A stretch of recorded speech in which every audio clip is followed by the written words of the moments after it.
Okay. Thank you so much for having me here today. I am Dr. Carolyn Spellings. I'm with the University of Tennessee Center for Sport, Peace, and Society. And it is really my privilege to be able to share with you a little bit about our work and the philosophy behind our work and how we view sport as more than just competition, more than a game, how really we believe that sport can change the world. Like I said, my name is Dr. Carolyn Spellings. I am from the University of Tennessee. Tennessee is located in the United States of America in the southeastern part of the state, where you'll see where the arrow comes from. The building that is pictured here on the slide is one of our oldest buildings on campus. The university was founded in 1792 to be the university to educate people within the state of Tennessee. So it is a very important university. It's been around for a long time in our context for a long time, and is one of the biggest universities in the state. At the University of Tennessee, we are known for many things, but one of the things we are known for is our sports culture. So in the United States, our universities have sports teams that are called student athletes. So students at the university participate on athletic teams, and we have many of them that are very elite. We have a very popular American football team. That is our stadium. The picture up in the left-hand corner, it seats over 100,000 people. And every time there's a game, the stadium is full. We have a rowing team, baseball and softball, basketball for both men and women, track and field or athletics, soccer or football, volleyball, and swimming and diving. And all of these teams combined, since the university was formed, they've won 23 team national championships. So 23 of our teams have won a national championship, and 143 individuals in track and field and swimming and diving have won national medals for being the top person in their sport. The university has produced 117 Olympic athletes, and of those 117 Olympic athletes, 63 of them have gone on to win a gold medal in an Olympic game. So the university is all about producing top athletes. The focus for these student athletes is, of course, to get their education, but also to become a top elite athlete. But we believe that there's more to sport than winning a medal and winning national championships. So we at the Center for Sport, Peace, and Society, where I work, we know that producing elite athletes, winning those medals for your university, for your country is important because it raises the visibility of your sport, of you as an athlete, of the people that you represent. But sport is so much more than winning a medal and national championships. We believe that sport can change lives and can change communities, and we've seen it. And I'm excited to share with you about how we have seen sport change lives and change communities. I'm going to go back one slide and introduce you to Sarah. She is a disability rights lawyer in Ecuador. She is the first woman with an amputee from Ecuador to run an ultra marathon. So running through woods for very long distance, running in the forest for a long distance. And she does it to raise the visibility and the importance of inclusion for women and for people with disabilities. And then this picture, this is Po Chun Luau. She's from Taiwan. Po Chun is the first Taiwanese female baseball umpire. For years, she grew up loving the sport of baseball and wanting to be a part of it, and was told that she couldn't because she was a girl, because she was a woman. but she got the opportunity to learn to get her certification to become a baseball umpire and is now training other young Taiwanese girls and women to pursue their passion in baseball as well, which is pretty unique given the fact that baseball is a sport that is predominantly played by men, particularly in her country and in our country in the United States of America. So research conducted by the Women's Sports Foundation, which is an organization here in the United States of America, they looked at what are the benefits of sport for women and girls. So why should we provide opportunities for women and girls to play sports? Why does it matter? Particularly, why does it matter if these women and girls are not going to become elite athletes, if they're not going to become Olympic athletes or compete for their university, compete at the top level? And what they found is that women and girls who participate in sports have better health outcomes than those that don't. And that's not necessarily surprising to us, right? We know that physical activity is important for our bodies. It lowers the risk of having certain diseases. It lowers our risk of obesity or being overweight. And women and girls are less likely to smoke, engage in behaviors that can be harmful to our body. But what they also found was that women and girls who participated in sports had higher levels of academic achievement. So they did better in school. They showed improved concentration, so they were able to focus on the work that they were doing. They had higher order thinking, so they were able to look at an assignment and prioritize the ways in which they needed to complete that assignment. And they had more achievement-oriented behaviors, so they were able to set a goal and then figure out the steps that they needed to follow to reach that goal. They also found that women and girls who participated in sports had increased levels of confidence. So they felt better about themselves and about their body image, how they saw themselves. They had higher levels of self-esteem. They had lower rates of depression and suicidal thoughts. And then they found that women and girls who played sports had overall improved well-being. So they had greater levels of social support. They were able to develop leadership skills, and those leadership skills translated into the work environment. So in America today, 93% of women who are in a high-level position in a company, in an organization in the United States, so they are a leader in their company, 93% of them said that the reason that they were able to do well in their organization, do well in their career, is because of their experience playing sport. So sport gave them the opportunity to learn and to grow and to develop their leadership skills that they then are able to translate or to use in their employment, in their work environment. So building on all of that, knowing that sport can be more than just competing and winning medals, knowing the benefits of sport, particularly for women and girls, but also for people with disabilities and other groups that are pushed to the sides of society. Our purpose at the Center for Sport, Peace, and Society is to create a global family of women and men who are equipped, empowered, and inspired to use sport as a tool for social impact.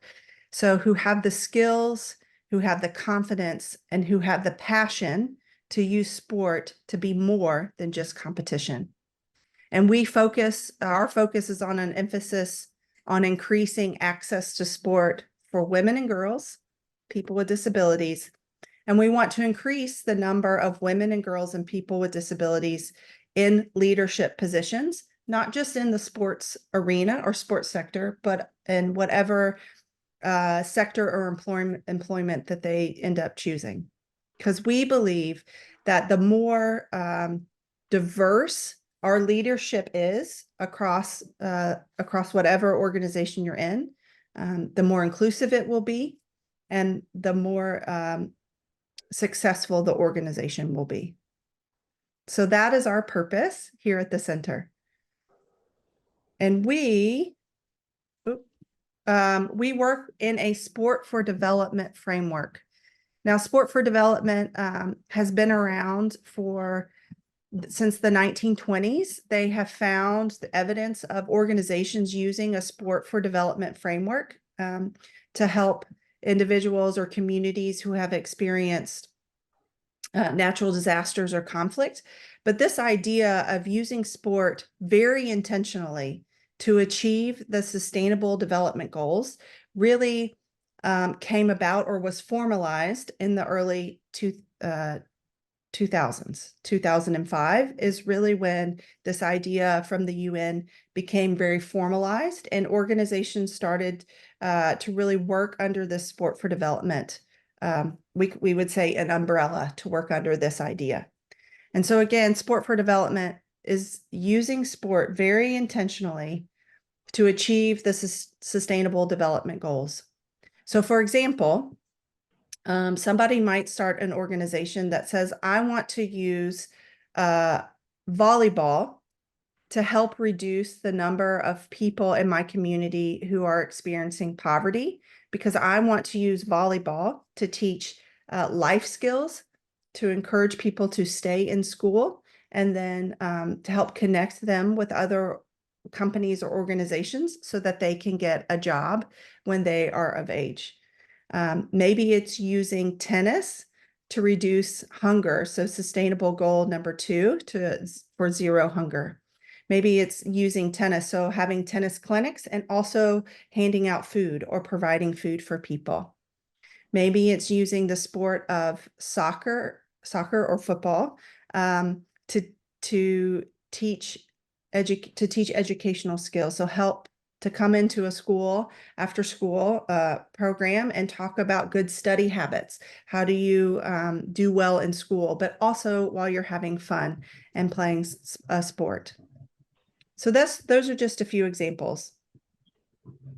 One of the main programs that we run, and I know you know or hopefully have met Luba, as you see her pictured here, is the Global Sports Mentoring Program. And it's a program that we run under the Sport for Development umbrella, using the idea of using sport very intentionally to reach the sustainable development goals. It's a program that we've developed with this in mind.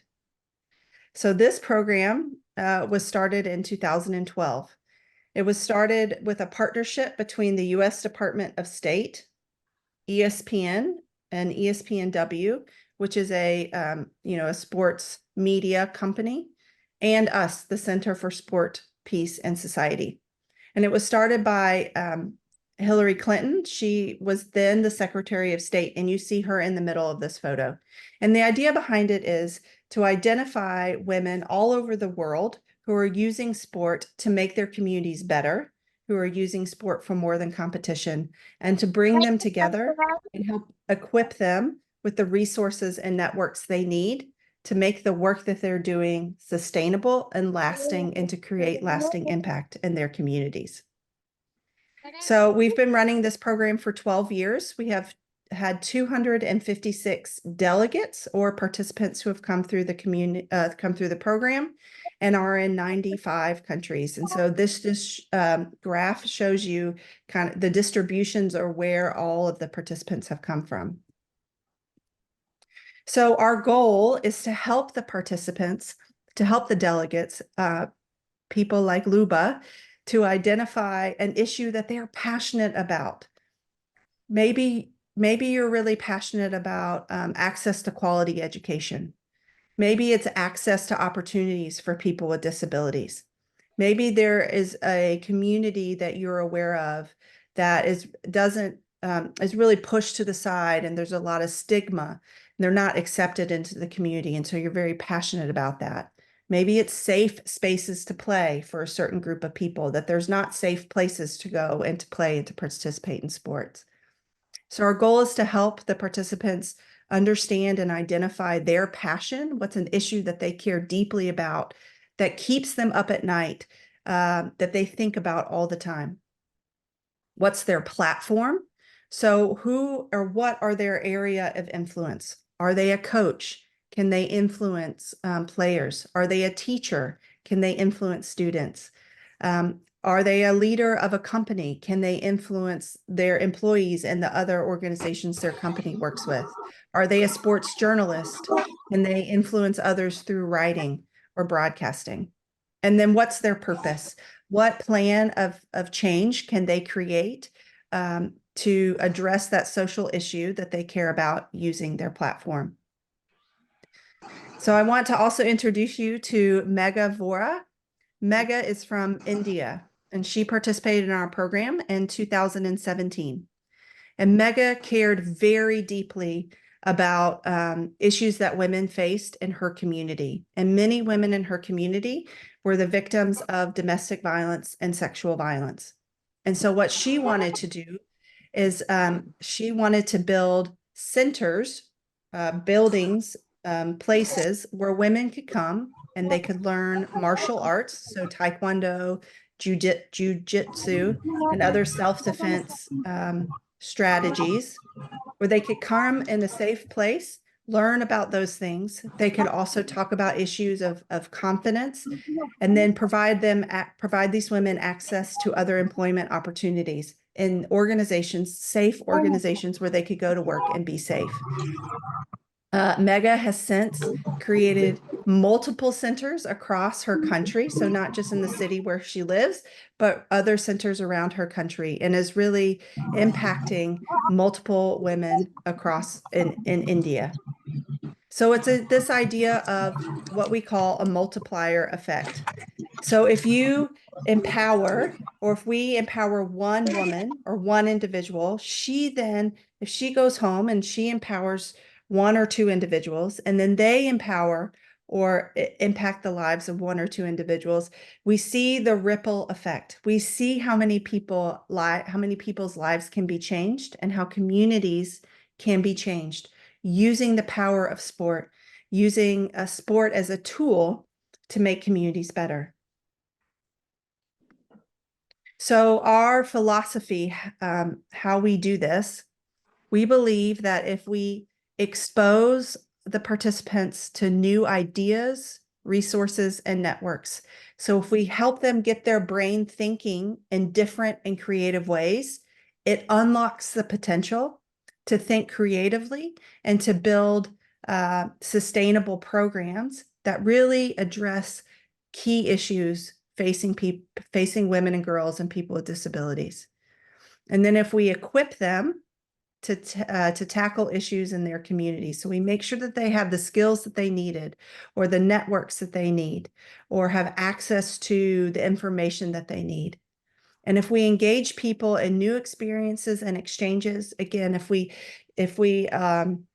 give people new experiences where their minds are thinking differently, where we can unlock the creative potential in people, that we also then can entrust people to go home and carry out their own vision for change. That if we go through this process, which is a circular process, so we're constantly trying to connect our alumni or our participants with each other. We're constantly trying to equip them and provide professional development opportunities, engage people in new experiences, and continuing to place our trust in the power of the person, and really believing that each participant has what they need to create change in their community. That what we will see is personal transformation. So each participant that comes through our program will feel a renewed sense of their own power and their own ability to make change. Professional awakening, so that they will leave our program with a sense of what their purpose here is for, to create change in their communities, and then that will go out and that will create an impact in the communities and making their community better. So my questions for you are this: what is your passion? What is something that keeps you up at night? What is a social issue that you care deeply about? Maybe you see students who come through your classes who aren't as engaged, and maybe there's a group of students who you're seeing something about the university is a challenge for them, and that makes you very sad and you want to change that. Maybe it's something in your community or a community that's next to you. But what is that social issue that you care deeply about? And then what is your platform? What is your area of influence? Is it the students you work with, the coaches you work with? Is it the community that you live in? Is it another community where you do work in? And then what will then be your purpose? How will you use the power of sport? Because we all love sport. Sport is fun. We get to go and play and move our bodies and feel powerful when we play sport. So sport is a powerful tool. But how will you use that to be more than competition, to be more than winning a medal, but to really develop individuals and to develop communities to make sure that everyone in a community can thrive and can live their best life? So one of the slogans or things that we say at the Center for Sport, Peace, and Society is that social change is a team sport. We cannot do this alone. We need you. We need lots of people on our team. We like to say that we're a team that does not cut people, right? Here in the United States, and I'm sure in lots of places, you try out for a team and certain people make the team and then certain people don't make the team. But our team can include everybody. So we invite you to be part of our team, and we invite you to think about how you can use sport to be more than competition, to be more than winning a medal, but really using and harnessing the power of sport to change lives and help communities thrive. So I will stop there and see if there are any questions that I can answer from the audience. So thank you for your time today. Очень популярный в Америке среди женщин. Какой именно вид спорта? The question is the most popular sport in US for the women, and what about rocket sport? Is it popular or not? Tennis is very popular here in the United States, particularly for not necessarily for young girls, but for women. It's a sport that people will play, women will play as they get older, because I think it is, you just need one other person to play. Yes. And you play for fun. Pickleball is a new sport here in the United States. I don't know if you have pickleball in Uzbekistan. It is. No, we don't have, unfortunately. It's a racket sport, but it's similar to tennis, but also very different. It is gaining in popularity. Lots of women are playing pickleball. We would say that tennis is a lifelong sport, so you can play for many, many, many years, which is a little bit different than a sport such as soccer or football, which is a very popular sport in the United States, particularly for girls to play. But the challenge is that you need a team to play soccer or football. And so usually girls stop playing that sport when they're in secondary school. But for young girls, the most popular sports are basketball, volleyball, softball, and soccer or football. But tennis is popular, but more for older or women who are out of school who are older. Table tennis is not very popular here in the United States. It's team sports, so sports where you play on a team are more popular than individual sports here in the United States for women and girls. About badminton? Is that possible? Badminton. So not as popular. No. So there aren't many opportunities for young girls to go play and learn about the sport of badminton. So for example, the way that sports works here in the United States, We do not have a ministry of sport.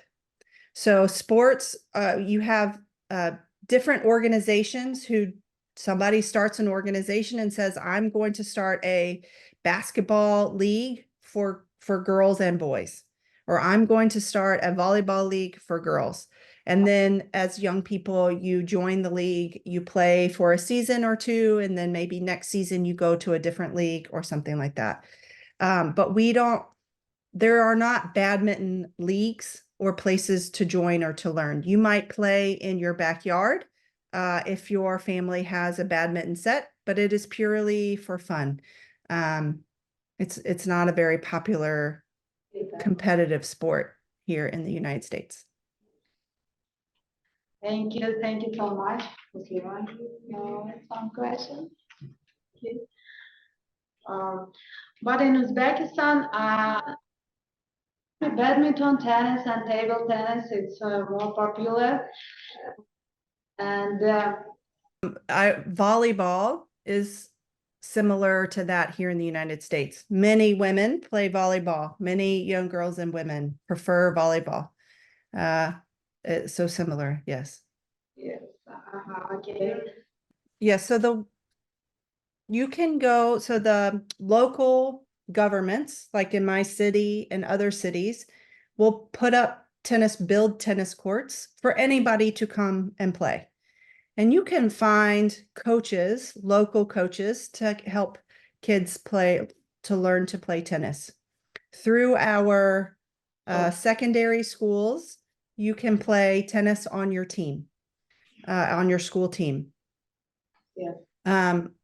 So kids do learn to play. We have a law here in the United States called Title IX, and it is a federal law. So at our top, our federal government, it's the law that any entity, any organization that receives money from the US government must provide equal opportunity for both men and women.